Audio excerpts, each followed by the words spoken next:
63 ஆண்டுகளாக இருந்த ஒரு பெரிய பிரச்சனைக்கு ஒரு தீர்வு நம்மளுடைய முதலமைச்சர் கொடுத்துருக்கார். என்ன பிரச்சனை? சென்னை பெல்ட் ஏரியாஸ், நெல்லை, மதுரை இந்த இடங்களில் இருந்த புறம்போக்கு இடங்களில் நிறைய பேர் வசிச்சுட்டு இருந்தாங்க. அவங்களுக்கு பட்டா கிடையாது. இப்போது நம்மளுடைய முதலமைச்சர் என்ன கொண்டு வந்திருக்கிறாங்கன்னா, ஆட்சேபனற்ற புறம்போக்கு நிலங்களில் யார் வாழ்ந்தாலும் அவங்களுக்கு பட்டா வழங்கலாம் அப்படின்னு சொல்லிட்டு ஒரு பிளான் கொடுத்துருக்குறாங்க. இதில் எவ்வளோ பேர் பெனிஃபிட் ஆகிறாங்கன்னா, சென்னை மற்றும் பெல்ட் ஏரியாஸில் மட்டும் 29,187 பேருக்கு பெனிஃபிட் கிடைக்கும்.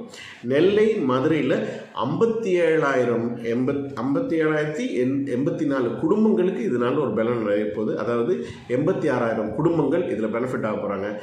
இது 6 மாதத்தில் முடிக்க போகிறாங்க. இதுக்கு 2 டீம் போட்டிருக்காங்க. ஸ்டேட் லெவலில் இருப்பாங்க, டிஸ்ட்ரிக்ட் லெவலில் இருப்பாங்க. இதுக்கு 6 மந்த்ஸில் இதுக்கு ஒரு சொல்யூஷன் கொடுக்க போகிறாங்க. ஸோ 63 ஆண்டுகளாக இருக்கிற பிரச்சனைக்கு நம்மளுடைய முதலமைச்சர் ஒரு தீர்வு கொடுத்துருக்கார்.